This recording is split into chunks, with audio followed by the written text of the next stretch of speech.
Элдин үнүн түз алып берүүнү улантамын. Бишкек шаарындамын, 1-Май райондук сотунун алдында. Президент көңүл бурсун! Президент көңүл бурсун! Президент көңүл бурсун! Талгатыбыз 5 бал намаз окуган балабыз болчу. Ошону Садыр Нуркочоевга суранат элек, Камчыбек Ташиевичке суранат элек, өзү колуна алсынчы. Өзү контролдосунчу. Бүт сот прокурор сатылган. Адилеттүү төргөө иштери болмоюнча элдин бийликке болгон нааразычылыгы өскөндөн өсө берет. Ушу лимонду ушу атасын атканда түрүлөй өрттөп атканда Мимаштын жүрөгүндө оты бар, көзүндө жалыны бар бала болчу ал. Өлчү бала эмес болчу. Өрттөп атканда да кыймылдап кеткенде Имаш түрөгөн өлтүрүш керек деп туруп контролный лимон таткан 2 жолу аткан акмак. Өлтүрүп алдык, алып барды, милициянын астына алып барды, мынакей мен өлтүрүп алдым деп. Имаштайгы тийген жок да. Тийген жок, өрт тийген жок, түр тийген жок сууга. Эми бунда эчтеке жок, топтуу иш деп атат. Топтуу иш болсо эмнеге 2 жылдан бери табылышпайт бетти жанындакыларды? Эмне себептен жаңгысы өсүммүн десе дагы болбой ишенбей, мына 2 жылдан бери ушинтип жүрөбүз тегеректеп. Мыйзамдуулукту талап кылабыз дейт, соттук териштирүү бир тараптуу өтүүдө. Пермичеков адилетсиз сот дейт. Ташиев, Жапаров соттук ишти өз көзөмөлүңүзгө алууңузду өтүнөбүз дейт. Сот нарында өтсүн, тергөө нарында өтсүн, адилеттүү сот болсун. Жана Терметчиковду алмаштыргыла. Мындай саткын соттор бизге кереги да жок. Үнүбүз жетсин! Үнүбүз жетсин! Үнүбүз жетсин! Адилеттүү сот болсун! Адилеттүү сот болсун! Адилеттүү сот болсун! Үнүбүз жетсинби? Үнүбүз жетсин! Үнүбүз жетсин! Үнүбүз жетсин! Ты соттон чыгып келатсам, я тебе вечером покажу, я тебе покажу, твоей дочке покажу дейт. Мен канча жерге көчтүм уже ошолардан коркуп. Мына ошон үчүн келип атабыз. Мына ошон үчүн оосун тийип атат. Тигичи айласы кеткенде.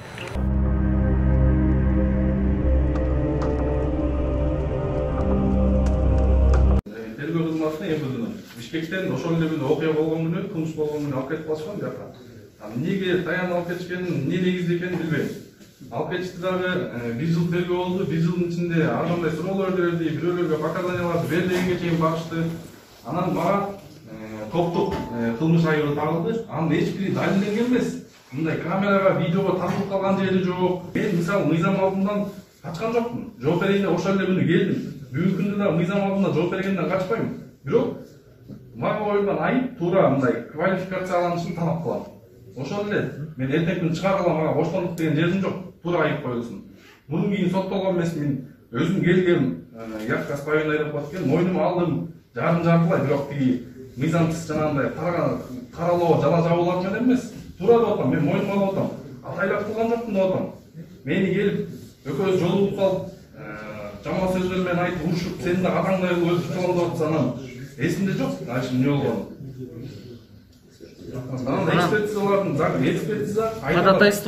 Ходатайство кайрылуу канча жолу болду?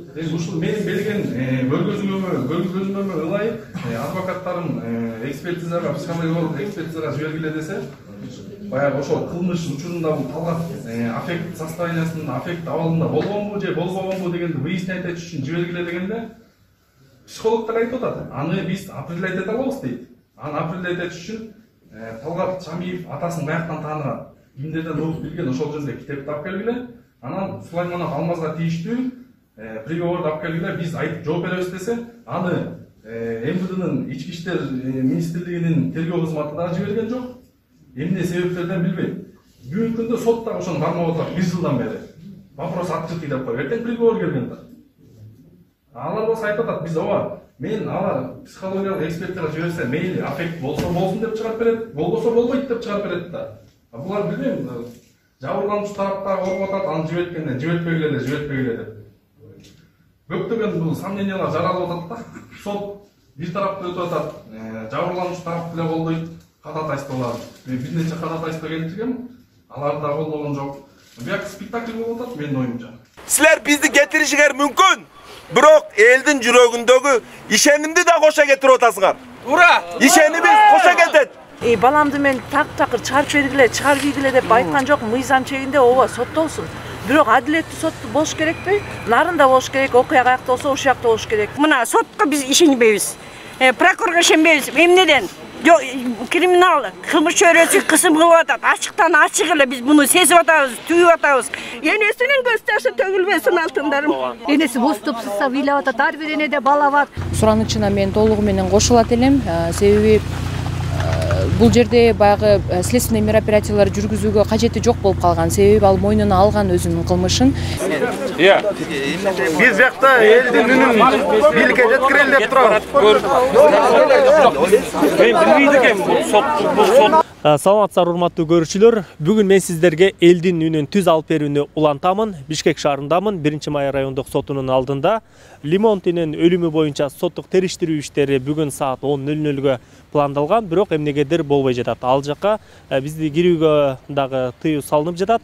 А бирок эшиктин сыртында ошол Талгаттын тарапташтары аны колдоп келген 300-400гө жакын адам атайын плакаттарды көтөрүп алып туруп, үнүбүздү бийликке жеткиребиз деп турат. Эмесе элдин үнүн түз алып берүүнү улантабыз. Биз менен бирге болуп туруңуздар. Жүрүңүздөр. Окуя Нарын облусунда катталган, Нарын шаарында катталган. Анда 26 жаштагы Талгат Шамиев Лимонтини өлтүрүүгө айыпталып, соттук процесстер уланып жатат. Азыр соттук процессине 1 жыл болуп калды деп өткөнкү чыгарылышыбызда айтышкан. Эсиңиздерге сала кетсем, 1 жума мурун дал ошол 1-май райондук сотунда Талгат Шамиев сотторго ишенбей, оозун тиккен учурларды бардыгыңыздарга көрсөтүп айтып бергенбиз. Бул жакта Термичековда прокурор дейт, сотторго ишеним жок, Шамиевке кайсыл негизде сотук кылмыш айыбы тагылды деген маалыматтар бар. Мындай эме кылсаңыз, мен көргөзүп айтып берейин, мен боштоп жүрсөңүз жакшы болот эле. Мыйзамдуулукту талап кылабыз дейт, соттук териштирүү бир тараптуу өтүүдө Термичеков адилетсиз сот дейт. Ташиев, Чапаров соттук ишти өз көзөмөлүңүзгө алууңузду өтүнөбүз дейт. Термичеков одоно законду бузду деген жана башка бир канча талаптар менен айтып чыгышты. Эмесе келген элдердин үнүн түз сиздерге жеткирүүгө аракет кылалы. Сиздер эмнени талап кылып жатасыздар? Биздин эң главный талап кылганыбыз окуя кажерде болсо, териштирүү дагы, тергөө дагы ошол жакта болсун, Нарында болсун, сот иши дагы Нарында болсун. Биз Бишкек МВДнын жана терген тергөөчүлөр ишенбейбиз, анткени туура эмес коюлган, групповой деп коюлганда статьячы. Анан эми сот өндүрүшүнө алыш керек эмес болчу. Давай таап келели, анан өткөрүлө дешип керек. Антпай эле сот ошо боюнча кабыл алган, ошо боюнча эле сот отуруму жүрүп атат. Биз буга каршыбыз. Нарында болсун, кайра тергөө болсун. 2 жылдан бери таппаган ал кандай группа, ал эмне деген группа? Мына ошон үчүн келип атабыз. Мына ошон үчүн оозун тигип атат, тигичи айласы кеткенде. Сиз да кошумчалап койсоңуз болот. Биз ушу бүгүнкү наразычылык акциябыз Шамиев Талгаттын адилетсиз өтүп аткан иштерин карап, кайдыгер карабай келип чогулуп атабыз. Сот өзү кай жерде иш өзү кайда болсо ошол жерден тергелип, ошол жерден каралыш керек эле. Кандайдыр бир белгисиз себептер менен ушу Бишкекте тергелип, жана сот отуруму Бишкекте өтүп жатат. Бул Талгат деген аябай акылдуу, имандуу, Нарындын баары сыйлаган балдар болчу да, балабыз болчу. Ана мына эмне болду эми, түбөлүгү мындай эле болуп атат. Эми бул сотту акыйкатта эле Нарындан эле өткөрсө болмок, эмне үчүн бияка алып келгенин мен да түшүнбөй атам. Нарында бияка эле келиш керек. Эми мына урматтуу көрүүчүлөр, алдыңыздарда ошол Талгат Шамиевдин апасы турат. Буга чейинки 3 ай мурунку иликтөөнүн жүрүшүндө дагы апасы ошол Нарын шаарында окуя кайсыл жерден катталган, эмне болгон бардыгы түшүндүрүп айтып берди эле. Кечеги сот процесстерден дагы өзүңүздөр көрүп калдыңыздар. Сиз айтып берсеңиз, азыр эми 10-до сот болот деген, эмне себептен сот процесси айтылган саатта болбой жатат? Буга чейин дагы ушундай созулуп келдиби? Буга чейин деле 2 жыл болуп атат. Дем алыш сайын эле келебиз. Биздин укукту эч ким карабайт, эч ким биз менен иши да жок. Дем алыш сайын эле келип атабыз деп Нарындан бери. Тигилер талап коюптур, мен боюнда бар деп, ал баласы уже чоңоюп калды болуш керек. Ошо боюнча эле Нарында эмес, биякта болот. Биякта жүрөбүз дем алыш сайын. Баламды мен такыр чыгарып бергиле, чыгарып ийгиле деп айткан жок. Мыйзам чегинде ооба соттолсун. Бирок адилеттүү сот болуш керекпи? Нарында болуш керек, окуя каякта болсо ошол жакта болуш керек. Анан 2 жылдан бери эле состук туруп атышат. Bir жылдан кийин мына закон чыгыптыр да, 1 жылдан кийин уже сот чечими чыгыш керек деп. Эксперт аял Терехова деген эксперт аял аффектти кайра теңшерип чыгалы десе, аны да четке какты. Бул эмне бизде закон барбы же жокпу Кыргызстанда негизи? Бүт эле тияк тараптыкты карай беришет экен да, акчалысы жок бизде мындай простой ел жүрө береткенбиз да шалпаңдап могу Сизде акчага сатылып атат да. Ошондой болуп атат мынакей бүт балдардын баары поддержка кылып, бүт элимдин баары тең талгатымды билишет, баары тең түп-түз жүргөн баланы билишет. 4-класстан бери намаз окуйт. Эми өсү колуна түшүп өлтүрүп алды, алып барды, милициянын астына алып барды, мынакей мен өлтүрүп алдым деп. Имаштай кылып тийген жок да. Ыры тийген жок, өртөйгөн жок, түртүйгөн жок сууга. Эми мындай эчтеке жок, топтуу иштеп атат. Топтуу иш болсо эмнеге 2 жылдан бери табылышпайт бетки жандакыларды? Эмне себептен жаңгысы өсүмүн десе дагы болбой ишенбей, мына 2 жылдан бери ушинтип жүрөбүз тегеректеп. Мол жакта дагы мен элдин ошол плакаттары жазылган плакаттарды айта кетейин сиздерге. Сот адилеттүүлүгүн ким көзөмөлдөйт? Сот окуя болгон жерде тергелиши керек эле, сот эмнеге объективдүү болбой жатат. Дал ушундай билдирүүлөрдү бул жакта жазып келип калтырышкан, немесе сиздерден да пикириңиздерди алып койсок. Бул жерге моретинче 200дөн ашык 500гө деп чамалапкан адамдар жөн-жөрүнөн келип аткан жок. Кыргызстанда биринчиден кимге болбосун, байбы, кедейби, карапайымбы, боомушпу, көчөдө калдыбы, закон издеш керек. Мыйзам иштеш керек да. Эми Садыр Жапаровду мен күнөөлөгүм келбейт. Абдан жакшы чечимдерге барып, жакшы нерселердин баарын алып, даже өзүнүн башынан өткөргөн результат үчүн иштебегиле деп ушу силовой структураларга жакшы эле эскертүүлөрдү берип, жакшы кодекстерди, жакшы постановленияларды кабыл алып атат. Бирок ошентсе дагы бүгүнкү күндө сот адилетсиздиги улангандан уланып келип атат. Эмнеге келдиңиздер же кимди колдодуңуздар? Каяктан? Мен ушу Талгаттын бир тууган жеңеси болом. Биз эмнеге келдик? Биз балабызды эле өзүнүн күнөө кылды, ал туура. Эми ошону закон ченемдүүлүгү менен калыс чечип берсин. Биз ошо учурда Лимонт өлгөн учурда деле биз кан жутканбыз. Алардан жаман кан жутканбыз. Биздин балабызды, кайнагамды жанагы айтып атышпайбы, өрттөп, атып, бүт болгон денесинин баарын жанчышкан. Ошондо да биз кан жутканбыз. Бир тууган жоготуу деген кыйын, аны биз башыбыздан өткөн. Ал кезде биз кайнагабыздын сөөгүн ак кепин деп кое албай калганбыз. Кайненем бакышты. Кайненем бакыш боздоп кетти. Анда кайнагам болсо сахар болуп калды. Менин күйөөм болсо жүрөк оору болуп калды ошондон соң. Бул болсо балабыз болуптур. Өзү случайно Кудай таалам жолуктуруп коюптур, маңдайына жазганда. Лимон эмне кылды эле? Кудай таалам ошондой маңдайына жазса керек. Сен атасын өлтүрдүңбү? Сен баласынан көрөсүң десе керек. Анан экөө жолугушуп калат да, случайно өлтүрүп алды байкуш бала. Шоковый состояние менен барып өзү берди. Ана болду да ошондо. Неме ошо өзү качкан жок, алардай болуп өрттөгөн жок. Ушу Лимонду ушу атасын атканда түрүлөй өрттөп атканда Мимаштын жүрөгүндө оту бар, көзүндө жалыны бар бала болчу ал. Өлчү бала эмес болчу. Өрттөп атканда да кыймылдап кеткен да. Имаш түрүгөн өлтүрүш керек деп туруп. Контрольный деп Лимон аткан, 2 жолу аткан акмак. Кудай таалам жеткизди, таба албайм.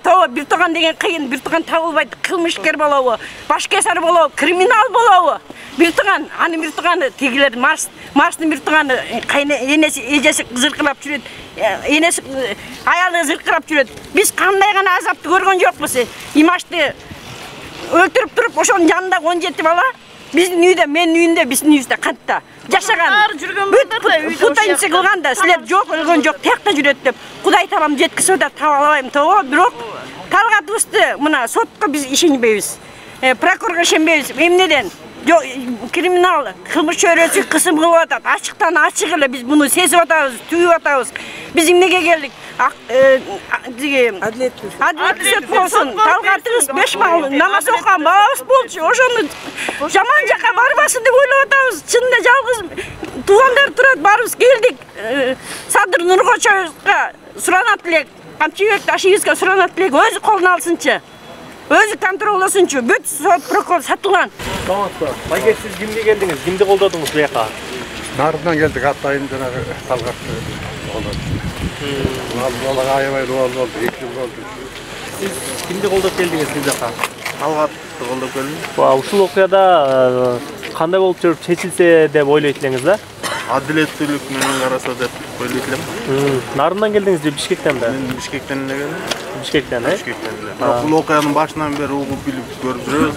Адилет программасынан жана силер тарткан эмелерден эле көрүп билип жүрөбүз. Саламатсыздарбы? Сиздер кайдан келдиңиздер? Нарындан келдим. Нарындан. Ушул окуя боюнча. Ушул окуя боюнча келдик. Мына 2 жылдан ашып баратат. Бала жылоого жатат. Бул жака митингге сиз да катышып калдыңызбы? Элди аралап жүрөсүз. Жок, мен элди аралган жокмун. Мен 1-майдык сотко келгенмин өздөрүм. Жогорку кеңеште шайлоо болуп жатат. Ал жака депутаттык кандидатураңызды да койдуңуз. Деги эле коомчулукта элдин көңүл чордунда болуп жаткан Лимонтинин камалышы, Талгаттын боштондукка чыгышы болуп, азыр тополоң болуп, элдер нааразычылык акциясын уюштуруп, жөө жүрүш жасабыз деп канча күндөн бери жүрүшөт. Деги эле ушул окуядан кабарыңыз барбы? Анан эгер кабарыңыз болсо, сиз кандай ойдосуз? Адашпасам аты Талгат деген жаш жигит ошол кылмышка шектүү болуп, азыр бул жакта обвиняемый болуп каралып жатыптыр. Ошол YouTube'да эле көп эле видеолорун көрүп жатам. Өзүнүн энеси Калиман энесинин айткан ошол айтып берди. Менин уулум бул жерден качкан эмес. Өзү повинный менен милицияга кызматкерлерине өзү кайрылып, өзү келген, ал качкан эмес деп айтып жатышат. Анан ошол СИЗОдо 1 жылдан ашык, 1,5 жыл кармап жатышат. Жөн эле сот каралып берсе деп суранган ошол суранычына мен толугу менен кошулат элем. Себеби бул жерде баягы следственный мероприятиялар жүргүзүүгө кажети жок болуп калган. Себеби ал мойнуна алган өзүнүн кылмышын. Соттагы бул жигиттин үй бүлөлүү экенин, кичинекей ымыркай балдары бар экенин караш керек. Анан бунун биографиясын барыш керек. Бул жумушсуз жигит эмес экен эле, жумушу бар, туристтик агентствода иштеп, гид болуп жүргөн экен, чет өлкөгө көп чыккан. Ошончолук ошондой характеристикаларды берип жаткан адамдардын дагы оюн көзөмөлгө алып, ошону анан батыраак сот чечимин чыгарыш керек. Албетте биз сотко басым жасай албайбыз, мындай кылып чечим чыгар дебейбиз. Бирок адилеттүү чечим чыгарып, адамдын укугун бузбаш керек деген ойго мен кошулам. Чоң рахмат сизге, ийгилик болсун. Рахмат. Мен Бишкекте турам. Атайын кайдыгер карабастан келдик. Айтарым, адилеттүү сот болмоюнча, адилеттүү төргө иштери болмоюнча, элдин бийликке болгон нааразычылыгы өскөндөн өсө берет. Мындан кийинки талаптарыңыздар кандай болот эми? Мындан кийинки талабыбыз ак үйдүн астына барабыз азыр могу балдар менен. Анан аяктан бийлик өкүлдөрү чыгып, 1,5 чыгар, айтабыз талабыбызды. Самый главный өзүбүздүн тиги сот кетсин, сот термичкитин вообще кереги жок, ал ответ кылабыз дагы, башка сот келип кайра карашсын. Ушу Талгатымды адилеттүү сот кылып берсе, аябай эме кылат элек, жаман кыйналып кетти. Мына келинчеги, апасы, дем алсаң келебиз, байырында келдик. Состояние аффекти ошол. Кээде сот болбой калат, кайра кетебиз нарыңды. Урачылыкта кээде эмне деди апа. Кимди колдодуңуз? Кандай состояниеда болгон бала ошолорду майкта турган жалпы балдардын баары. Сиз айтып аткандай кандай келип калдыңар деп Талгаттын дос балдары барабыз. Азыр сот процесстен чыгып калдыңыз. Ал жакта кандай болуп атат? Процесске бизди кайрадан киргизеби? Билбейм, мен процессияны кирсек болуш керек. Бизде болсо мен өзүм чыгып кеттим. Атак азыр тиги жактын адвокаты эме ходатайство кылды. Закрытый кылабыз, жабык кылабыз. Себеп мешать этип атышат дейт. Эми көп киши келсе, күйүп атса, закон бузулуп атса күйөт да. Ошентип атса, булар деген бизге мешать этип атат, тигинтип атат деп тигилердин ходатайство жазды адвокаты. Анан ал судья кетти ошону совещательный комнатага. Эми ал 100% кайта келет, закрытый кылат. Анан бекинип алып Талгатты камап алышып теги эменин ичине өз билген кашасын чалышат. Ошол. Урматтуу көрүүчүлөр, жаңыдан жөө жүрүш жасап, өкмөттүн үйүнүн алдына келип, ошол өздөрүнүн арыз муңдарын, маселесин айтып жаткан мезгили бул жактан түз алып берүүнү улантабыз. Саламатсыздарбы? Азыр жөө жүрүш жасап келдиңиздер. Жөө жүрүш жасап келдик азыр. Анан талап кандай болду деп айтсаңыз. Талап биз нарындан келди, элдин энелердин атынан келдим айланайын. Ушул Талгарттын 2 жылдан бери уш жерде мыйсамсыз гана адилеттүүлүктү мыйсамсыз гана кармалып атат. 2 жылдан бери айланайындар. Бул сот деген нарындын эмесинде болгондон кийин нарындай бетишкиле. Эмнети Илемиттиндин аялы болсо, боюнда болсо ошо нарынга жете албай ошонун причинасы менен уш жерге бизди ошол 2 жылдан бери уш жерде жүрөбүз, ыйлар суктап коюп. Энелердин көз ташы төгүлбөсүн. Урматтуу Садыр Нургозоев, Кыдыршаев камчыбек, силер элдик кишисиңер. Ошол элдин үнүн угабыз деген үчүн уш жерге келип отурабыз. Силердин акыйкаттуулук мыйсамдын тегинде чечип беришиңерди каалайбыз айланай. Энелердин көз ташы төгүлбөсүн, балдар үчүн кыйналбасын. Эл журт айланайындар. Аман эсен ушу баураки жаман дарттан чыгып кетели. Эл бар, эл журт бар үчүн баураки Күчтерде отурабыз айланайын. Талгартты мыйсан дунук жолу менен чечип беришин каалайбыз ошону. Энеси бостопсузса ыйлап атат. Ар бир энеде бала бар, ар бир энеде эната бар, бир тууган бар. Ошону адилеттүү кылып эле аны бошотуп сал деген жокпуз. Адилеттүү мыйсан менен чечип берсин. Улам кайра өздөрү чечип коюп келгиле, кеткиле деп элдердин жолу раскотун, ушундай кыйынчылыкта кандай жашап атканын билип, ошону угуп, адилеттүүлүккө ошого баардыгыбыз деп Нарын шаарынан бери келдик. Талгаттын келинчеги алдыңыздарда турат. Сот процесс, бүгүнкү абал кандай болду? Сот деген жак-жагындагы жак-жактын эле сөзүн сүйлөп атат. Сотубуз марионетка болуп калыптыр. Өзү эчтеке чечпейт, тек оозун ачары менен эле макулдайт. Биз жакта даже карабайт биздин сторонаны. Анан кийин тигилер угроза кылды деп айтышты да. Угроза кылган жок, эч ким жөнүнө отуруп эми өзүнүн арачылыгын айтып атабыз да бизчи. Анан сразу эмесин киргизсе, сразу бизди чыгарып үйдө. Анын аялы, эжеси мага канча угроза кылды эле. Талгат отургандан бери эле угрозадан угроза болуп кетет. Кандай кылып угроза кылдат сизге? Бирөөлөргө айттыртат, тиги соттон чыгып келатсам, я тебе вечером покажу, я тебе покажу, твоей дочке покажу дейт. Мен канча жерге көчтүм уже ошолардан коркуп. Демек сиз буга чейин Бишкекте жашап жүргөнсүз, азыр ошондой коркутуулар болгон үчүн Нарында чыгып атасыз. Мен Бишкектен канча үй алмаштырдым. Эми азыр Нарынга кеттим, үйүмө бардым көлгө. Аяктан эми кайнагаларым жок деп атам все время командировкада, мамам менен жашагандан коркуп Нарынга бардым. Я тоже за свою жизнь боюсь, но я никогда об этом не говорила. Ойлогом эми бул боло берет нерсе деп. А тигилер кичине кыйкырып койсо эле мондай скандал чалышты. Анда мен деле айтам. А бул жактан не ызычы болуп атат? Бизге таасири тийдүү киши керек болот. Биякта бир секретарыбы же кимисин чыгарып коюп эле неме болот. Бизге таасири тийүү көзөмөлгө алган киши керек да бизге. Сиз кимсиз? Акыйкат сот керек биринчиден. Кимсиз? Кактан келдиңиз? Таныштырсаңыз. Администрация президент жарандардын кайрылуулары менен иштөө бөлүм. Азыр эми бул жакта жарандар кайрылып атат. Азыр биринчи биз чыгып, көзүбүз ачык эмес да. Сначала биз чыгып, изич айтып, эмне вопрос, эмне болуп атат бул жерде, эмне кандай талап менен келди эл. Ошону карап, акылдашып, сүйлөшүп алып туруп, анан кийин тийиштүү ошол тармакты тейлеген элдер чыгат бул жерге. Сотрудниктер.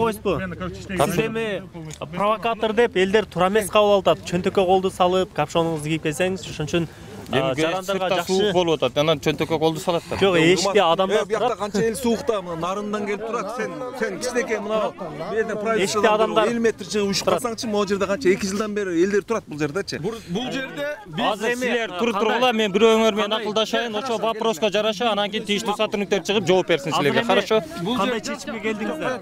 Сиз маселе эмне? Ошону айтыңызчы мага.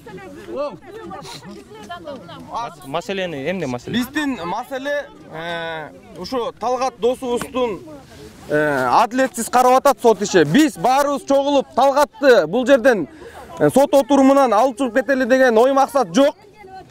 Талгатка боштондук деген жерибиз жок. Сот Нарында өтсүн, тергөө Нарында өтсүн. Адилеттүү сот болсун. Жана Терметчиковду алмаштыргыла. Мындай саткын соттор бизге кереги да жок. Бул баланын мурдакы психологиялык абалы кандай болуп келген, ошонун баардыгын изилдеп туруп, анан психологиялык эксперт чын эле аффект болгон же болбогон деген тыянакты чыгаргандан кийин анан сот кийинки процесстерди караса жакшы болмок да. А бирок бул жерде андай каралбай эле кадатайство бул жерде бир тараптуу болуп калып атат. Эмнеге азыр мына мисалы азыр ачык отурум сотунда бүт бардыгын чыгарды дагы, бирок ал жерден биз чыгып келатканда жабырлануучу тараптын бардык мүчөлөрү ошол жерде калып калды. Кеп эгерде сот адилеттүүлүк, мыйзам туура иштегенде бул эл бул жерге келбейт эле. Мына улан иним айтмакчы, ушундай жаштар плакат көтөрүп жүрө беребизби же президенттин алдындагы түзүлгөн баягыл администрация президенттен мына соттор жакшы иштеп ушундай карапайым эл өзүнүн окатын кылабы? Мына туура суроону коюп атат улан. Эми биз андан үмүтүбүз үзүлдү, соттон сотко кайталып. Мына 2 жыл урматтуу эл. Азыр сиздер жылуу жумшак жерде отуруп көрүп аткансыздар. Бирок 2 жыл эмдигини деле сот болот, кийинкини деле сот болот деп жүрө берген өмүрдү элестетип атасыңарбы? Мына энеси да келини да кичинекей 3 жашар кызы менен көргөм мен. 2-3 жол Первомайский соттун алдынан көргөм. Ошон үчүн биз үнүбүз аларга жетпеди, демек андан дагы жогору президентке үнүбүз жетсин деп мына жерде турабыз. Туура. Үнүбүз жетсин. Үнүбүз жетсин.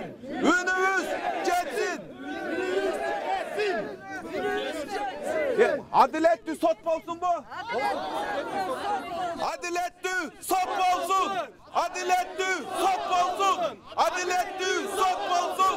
Adaletli sot bolsun. Ünümüz jetsin mi? Ünümüz jetsin. Ünümüz jetsin. Ünümüz jetsin. Bizge canağınday kabinetten 2 kadam taşlap жылы жумшак чыгып, ana biz giriş albayız dep girip ketip kalgandardın gereği yok andaylardın. Andaylardın bizge gerek. Bizge sot, prokuratura, MVD sisteması tak işlese, monda elder bu tip çıkmak emez. Dağı bu okşagan tağdırlar toltura bizde, turabı? Bir şartı yok bu jaka jetpey жүрgөндөр toltura. Oşan üçün ушул учурдан пайдаланып, урматтуу президентибиз эмне болуп атат десе бир 2 мынандай бир жандагылар кагаз алып келет. А булар тигинде болуп атат дегенге көп алдана бербей, экинчи ушундай болтурбагылачы. Ошол нерсенин алдын алгылачы деген бир өзүңүздүн саясий бир эркиңизди айтып коюңузчу колуңузда иштегендерге. Макул булардыкы чечилсин. Дагы бир байкуш talkalangан taqdırlar ушинтип келгенде эмес, жеринде чечиле турган система куруп бериңиз, урматтуу президент. Сөзсүз плакат көтөрүп чыкканда эмес. 2 жылдык өмүр оңой эмес. 2 жылдык өмүр. Талгат ошол соттолуп аткан адам ал деле отурат. 2 жыл отурат ал. Бирок мына жерде энесине жалка 2 жыл небересин эрчитип, эмки неделе сот болот. Adı bolbay kaldı, sot orup kaldı. Kiyinki nidele degen bul. Jakşı nerse emez, urmattуу prezident. Oşon üçün biz ünümüz jetiş üçün uşul жерге geldik. Turabı? Ünümüz jetsin. Ünümüz jetsin. Ünümüz jetsin. Ünümüz jetsin. Adaletli sot bolsun. Adaletli sot bolsun. Adaletli sot bolsun. Adaletli sot bolsun. Bul nersege prezident көңүл бурsun bu? Prezident көңүл бурsun. Prezident көңүл бурsun. Prezident көңүл бурsun. Mına biz şu yerde hazır daha kança turalabız. Rahmat, urmattуу elim. Biz köp turalbayız. Çın aytkanda. Hazır terizden şıkalap turup kar jawat ataz üşüp ketet degenler sizler bizi getirişinger mümkün. Bирок элдин жүрөгүндөгү ишенимди да кошо кетирип атасыңар. Ура! İşenimiz koşa getet. Biz bunu yerden az aşmarsa 1 saat turabız. Ana biz getemiz. Bирок özüңүздүн бул жерден кетишибиз менен силерге болгон ишенimiz чогуу кетет. Турабы? Ne деп сүйлөйлү дагы? Менин сөзүм ушул эле. Мен президенттин администрациясынын жана прокуратура органдары менен өз аракеттин жүргүзүү бөлүмүнүн кызматкери болом. Бул боюнча аты жөнүңүздү айттыңызбы? Жунусов Азамат. Азыр бияк эл менен сүйлөшөт, андан кийин силер менен кылабыз, а? Бүгүнкү күндө барыңыздар, кабарыңыздар бар да. Анан бул боюнча сүйлөй микрофон. Анан бүгүнкү күндө так маалымат азыр жок болуп атат. Ошого бир аз убакыт берсеңиздер. Биз тактайлы. Канча убакыт? 3-төн кийин да. Анан бул жерден баягы көчөдө сүйлөшкөндө эч кандай жыйынтык чыкпайт да. Өзүңөр бир 4 өкүлдү жөнөтсөңүздөр, биз кабинетке кирип атайын президенттин коомдук кабылдамасы бар. Ошол жерде отуруп сүйлөшөлү. Кандай карайсыздар ошого? Жок, биз ага деле макулбуз. Эгерде сиз азыр мына элдин алдында бир сөз берсеңиз, биз азыр сизди кирип убарып болбой эле биз уштурду таркап кеткенге ыраазыбыз. Туурабы? Бизде бардыгыбызда окат көп суукта. Сиз бизге бир эмеге бир жооп бере алсаңыз. 2 жылдан бери мына сот же нары эмес, же бери эмес. 2 жыл болду. Туура эле соттун чечим чыгарып бериңиздер деп атат. Башка башыбызга түшкөн күндү биз көрүп, ошого биз ыраазы болуп кетейин деп атабыз. Мына жерде эне бар, сизде деле эне бар. Кийинки жума болот дейт, бул нарындан келет. Нарындан самолет менен келе албайт экенде. Bir gün erте келип, тууган үйүндө жатып, эрте сотко барса болбой калып, кайра дагы кетип атат. Ушинтип 2 жылдык өмүр кетип атат. Ушул нерсени алдын ала болтурбош үчүн сөзсүз эле элдерди чыгартыра койбой. Ошого биз тактайлы, сиз айткан нерсенин баары туура. Балким тергөөгө ыраак жүргөндүр. Мен азыр кабарым жок да бул боюнчачы. Так маалыматым жок. Биз тактайлы маалымат алалы, тийиштүү маалымат. Анан 4 же 5 калашыңарча өкүл киргиле сүйлөшөбүз. Жок, биз мына бардык өкүл катары сиз бизге бир эле сөз бериңиз. Сиз качан жыйынтык айта аласыз? Биз ошону эле күтөбүз. Сиз кирип өзүңүз отуруп сүйлөшүп. Saat 3'te. Анда mesela урматтуу элдер.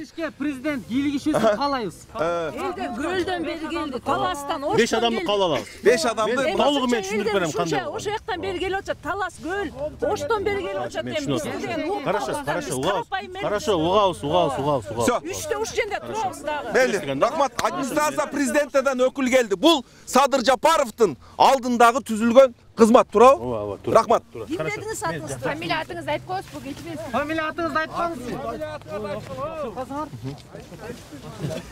Рус деген балабыз жана 3 саат 3ке чейин убакыт бергиле дебеди беле.